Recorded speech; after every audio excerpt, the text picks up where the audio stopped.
Bos, ada yang baru nih. Mantul. Mantap betul. Assalamualaikum warahmatullahi wabarakatuh. Selamat sore semua. Perkenalkan nama saya Fitri Ramadhani, mahasiswi semester 3 Ilmu Komunikasi Stisip Widuri. Di sini kita udah kedatangan dengan Bang Agus Supriyadi, ahlinya farmasi dan obat-obatan. Nah, tapi obat cinta nggak punya nih abang ini nih. Luar biasa. Sehat, Bang? Alhamdulillahirabbil Oh, alamin. Gimana Fitri, sehat? Alhamdulillah Bang, sehat. Nih sore-sore kita ngobrolin yang santai-santai aja nih ya Bang ya. Iya, enak Iya. ngobrolin yang santai-santai tapi bermanfaat gitu ya kan. Nah benar, cakep. Hmm, Nah kita tampilin langsung PowerPoint-nya aja nih ya Bang ya, biar jelas. Boleh. Oke.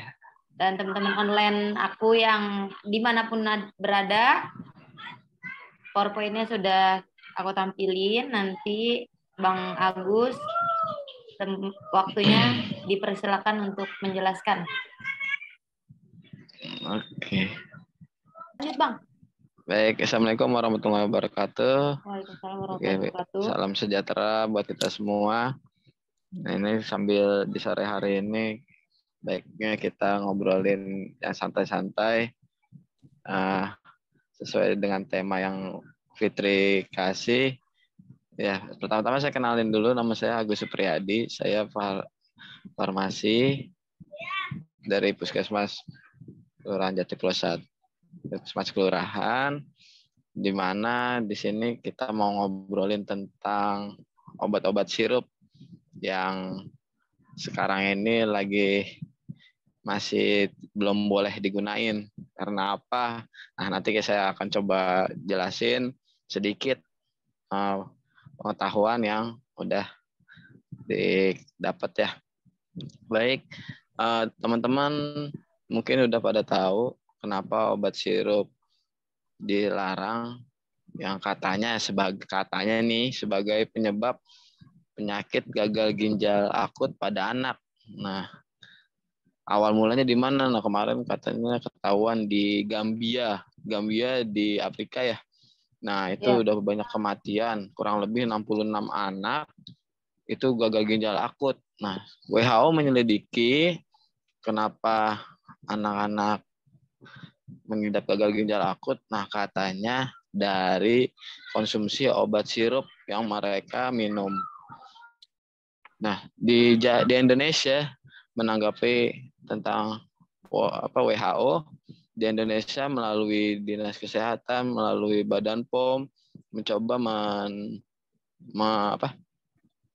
menyelidiki juga, melakukan penyelidikan di berbagai produk-produk obat sirup yang katanya mengandung bahan tambahan yang berbahaya apabila melebihi ambang batas. Nama bahannya apa itu? Katanya sih dietilen glikol dan etilen glikol yang selama ini dipakai untuk pelarut obat. Kenapa berbahaya ya? Karena tadi jumlah melebihi ambang batas atau melebihi kadar. WHO juga sudah mengkonfirmasi beberapa produk yang di Gambia itu yang ketahuan ada promethazine oral solution buat batuk, Cofexmelin baby cough syrup, Make of baby cough syrup, dan Grip and Cold.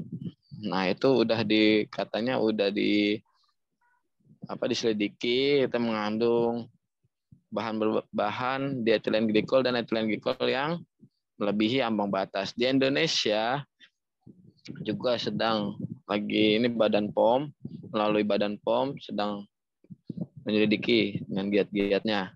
Nah, sampai di sini saya kasih tahu dulu pengertian etilen glikol ya. Dan di etilen glikol itu apa? Karena dapat menyebabkan next ya, Pet ya. Next. Oke. ya. Nah, itu diethylene glycol adalah obat, bahan tambahan obat yang buat pelarut obat, di mana kalau misalkan dipakainya di ambang batas itu sangat berbahaya.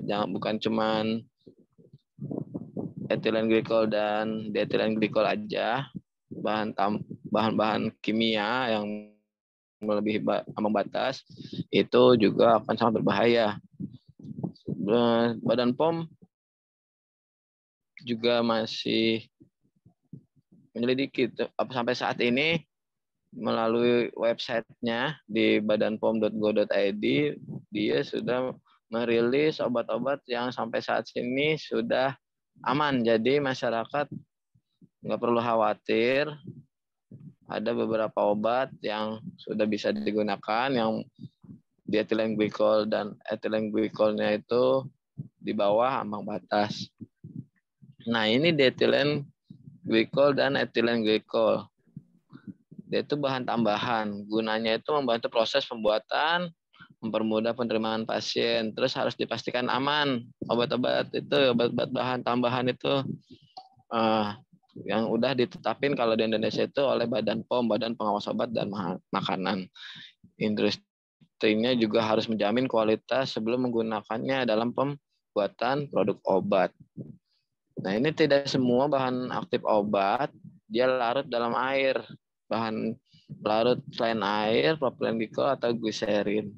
Diethylene glycol yang tadi saya sebutkan itu tidak digunakan sebagai bahan pelarut pada obat sirup. Nah, seharusnya, tapi beberapa industri ada yang menggunakannya. Kedua bahan tersebut jadi cemaran pelarut. Nah, persyaratan registrasi ditentukan batas maksimum dan cemarannya yang dikeluarkan oleh Badan POM.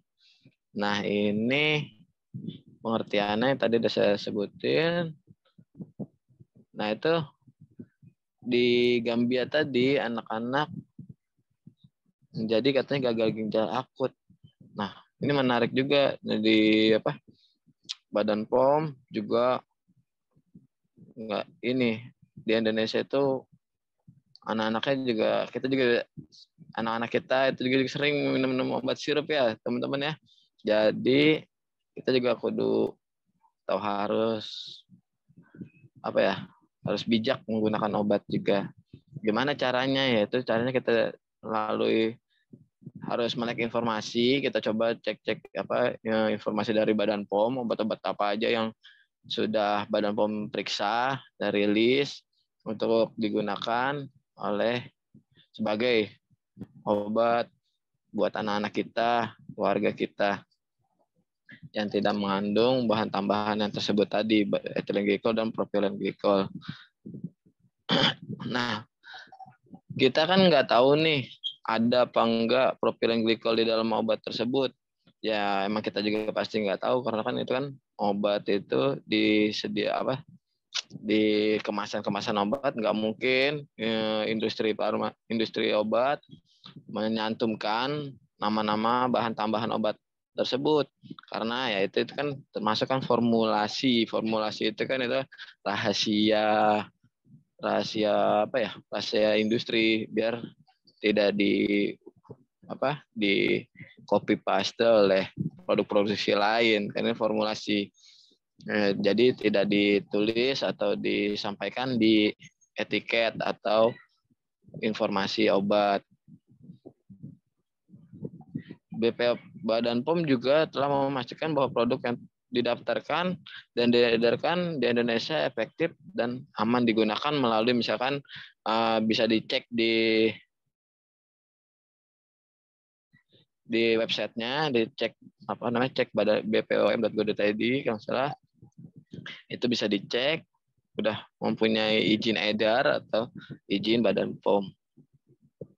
Nah, ini kita sebagai masyarakat juga harus bijak untuk menggunakan obat sirup ini yang akan kita berikan kepada anak-anak kita. Apakah berbahaya? Nah, salah satunya kita harus mengecek nih obatnya. Satu, ini tipsnya aja, yaitu obat itu telah memiliki izin edar. Bagaimana lihatnya? Nah, kita lihat biasanya ada di kemasannya. Ada Badan POM, nomor registrasinya ada, terus diperjualbelikan juga secara resmi melalui apotek yang berizin, dan juga kita dapatkan dari rumah sakit atau pusat kesehatan terdekat. Nah, lalu bagaimana?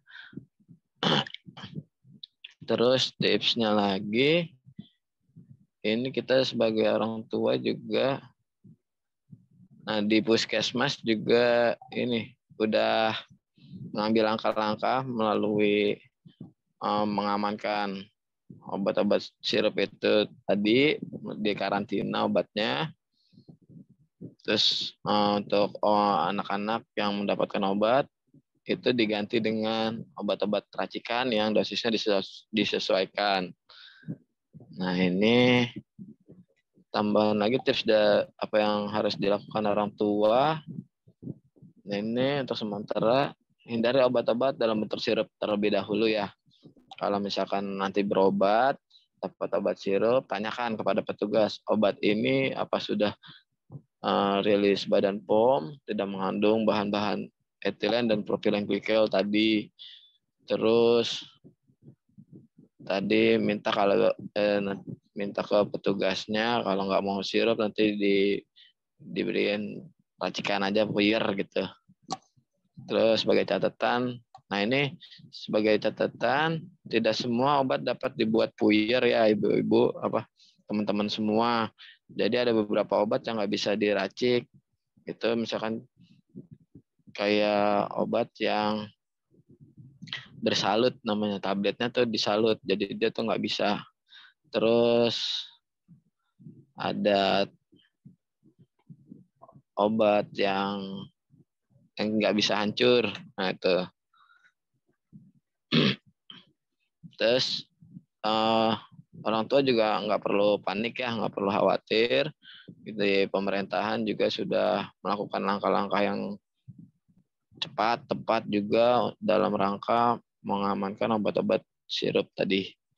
Sambil Badan POM bekerja, nanti agar cepat ya masalah ini teratasi dan obat-obat sirup ini bisa dapat digunakan kembali oleh masyarakat. Nah ini waspada.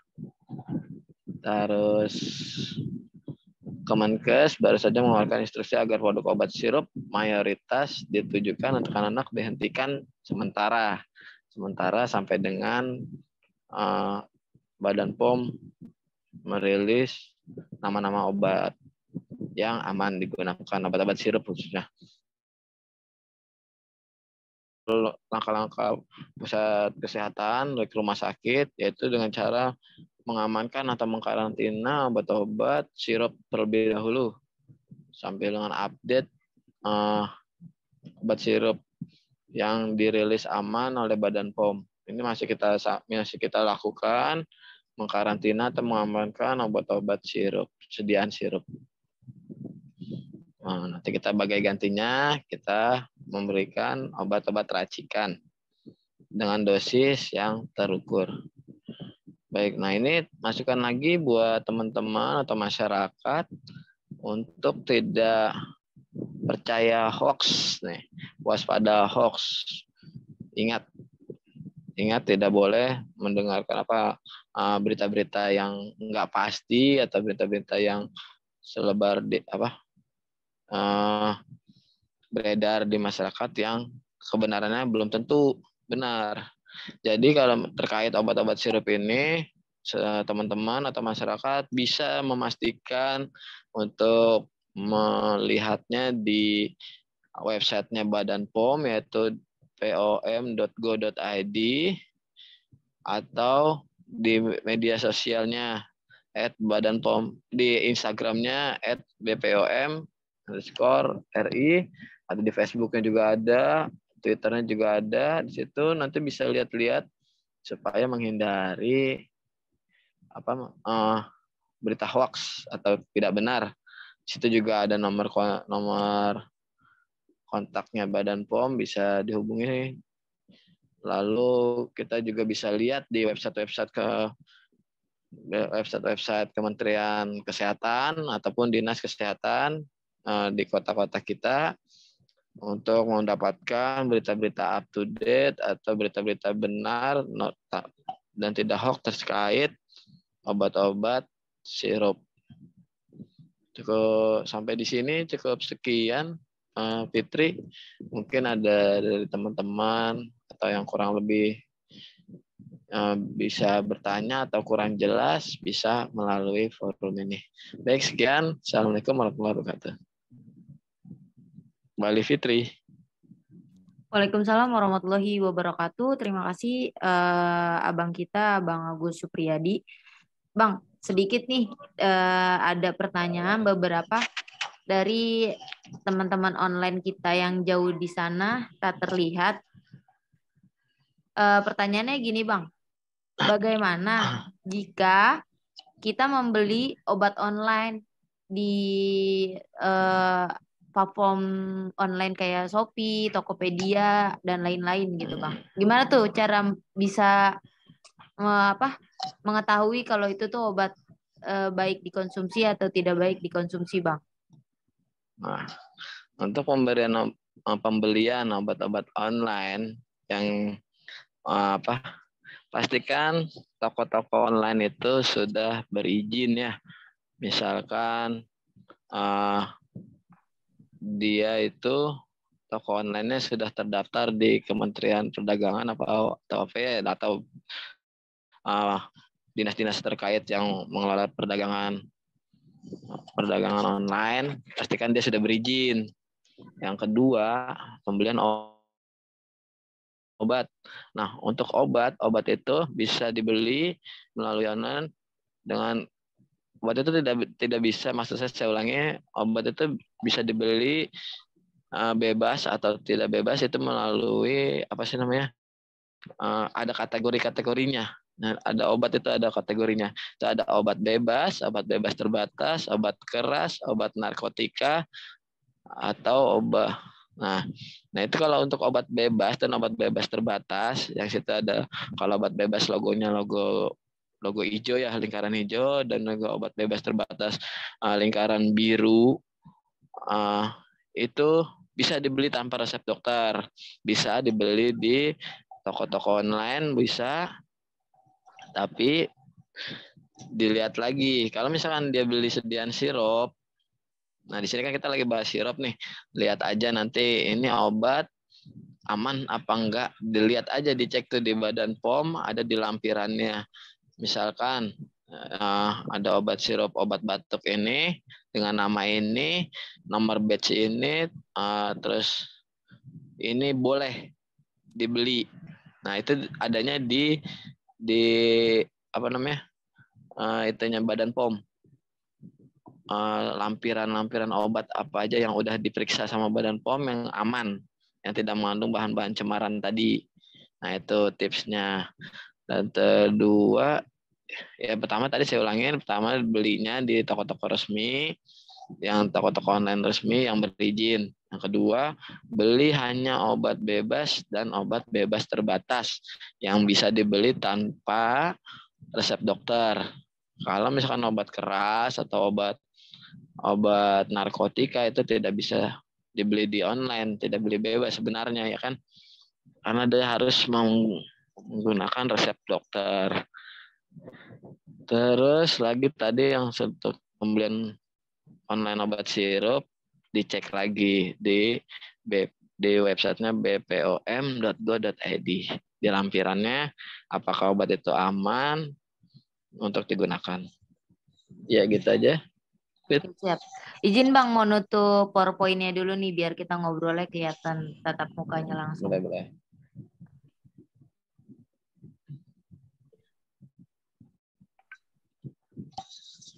Oke.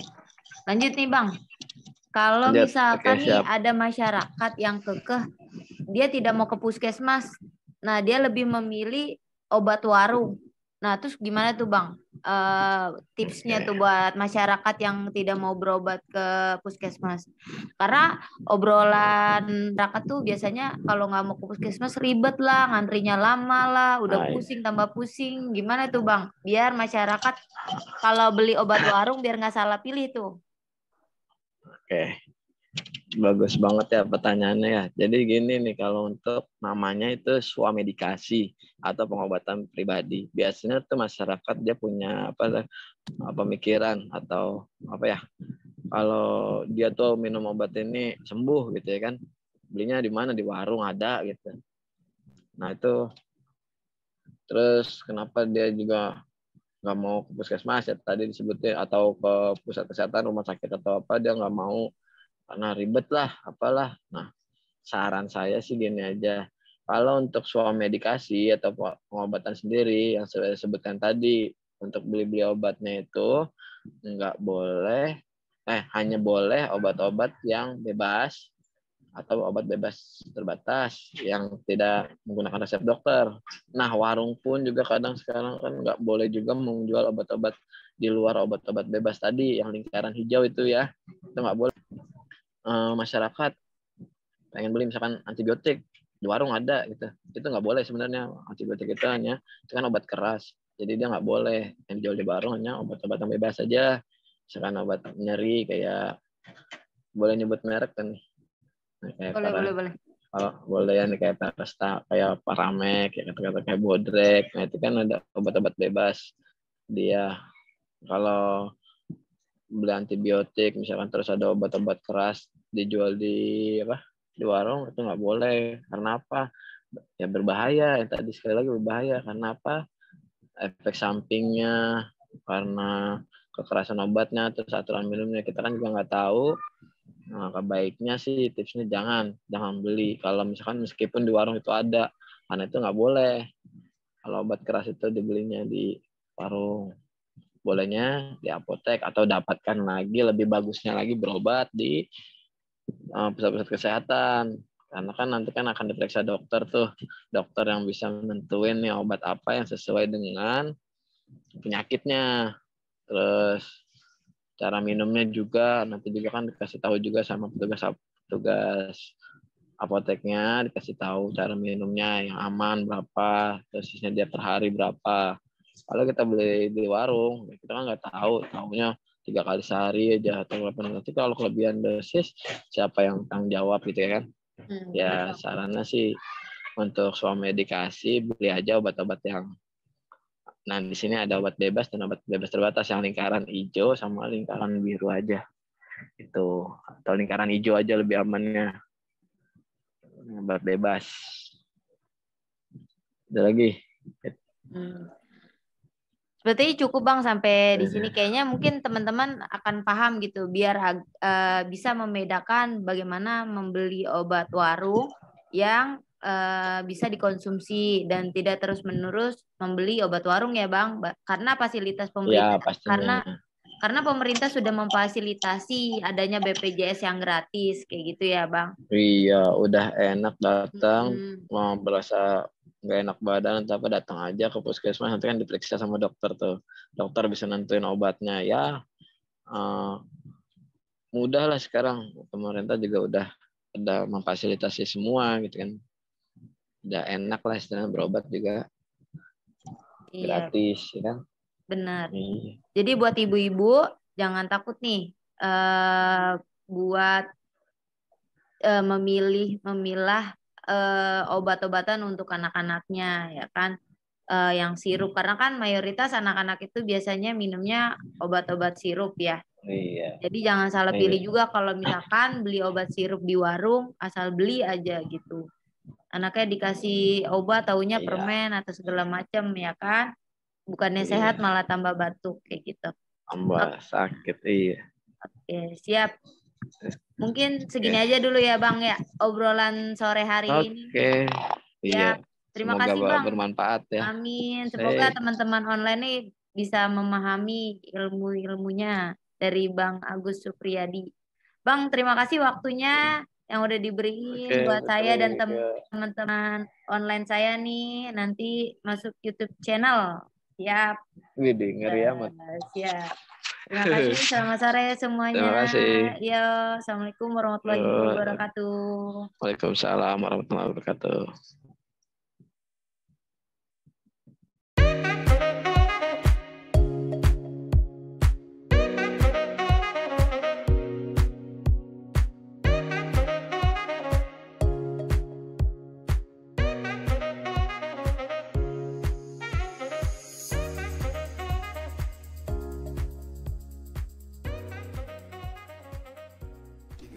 Selamat datang di Kampus Widuri.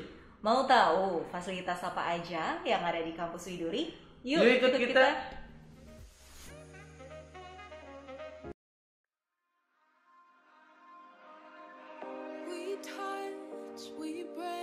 Nah, sekarang kita sudah ada di PMB, penerimaan mahasiswa baru Kampus Widuri. Dan seperti apa suasana di dalam? Yuk kita lihat.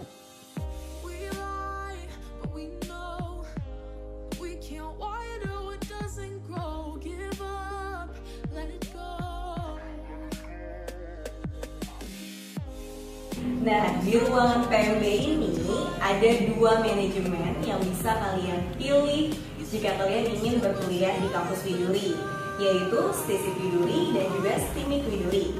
Dan program studinya adalah ilmu komunikasi, kesejahteraan sosial, kemudian sistem informasi, dan juga teknik informatika. Nah, untuk informasi lebih lanjut, kalian bisa langsung kunjungi website kami di sini di www.widuri.ac.id. Kita tunggu ya.